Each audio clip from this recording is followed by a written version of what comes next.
Wag muna tayong umuwi. Sabayan sa bukid mga kaisdaan. So pupunta kami dito sa bukid at mamamasyal kami. Go.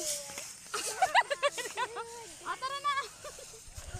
Napakaganda, grabe at init na init mga kaisdaan.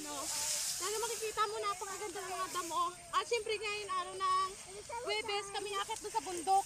At talaga napakaganda ng tanawin. Ginagawang bulak mga kaisdaan, yun yung ginagawang unan. So uso talaga yan kasi tag-init. Yan puting-puti talaga siya.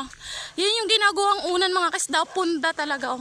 Apat, anaka, paano turututin ang dahon ng mangga.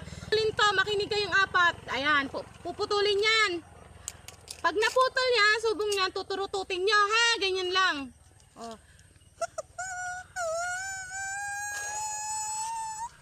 O, diba?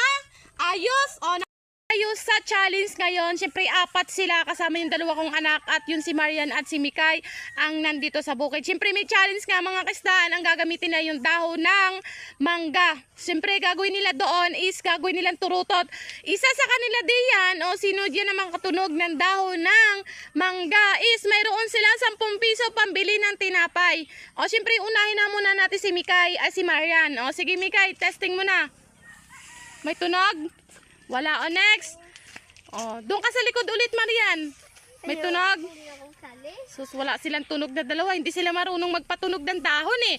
Dapat marunong sila. O, next. Mikay. Hindi ko wala. Hindi ka kabalo. Ikaw. O, so, walang tinapay. Uwi tayong walang kain. Maano na naman. O, sige na. Diyan na kayo. Walang silang panalo. Walang panalo sa kanilang apat. Ano na lang, mineral tubig na lang ang panalo nyo. O, bye-bye. Sige, maos. So talaga dito sa taas ng bundok mga kasdaan, dito yan sa Humagikikbis, talaga makikita mo talaga yung kulay talaga ng bundok dito sa Humagikikbis. Napakaganda, grabe mga kasdaan at napakalalaki ng mga bundok. Yan o. Sobrang init talaga mga kasdaan. Bukid noon ng Humagikikbis mga kasdaan, nandito tayo sa bukid para naman ay makita natin ang tanawin at syempre mga kasdaan.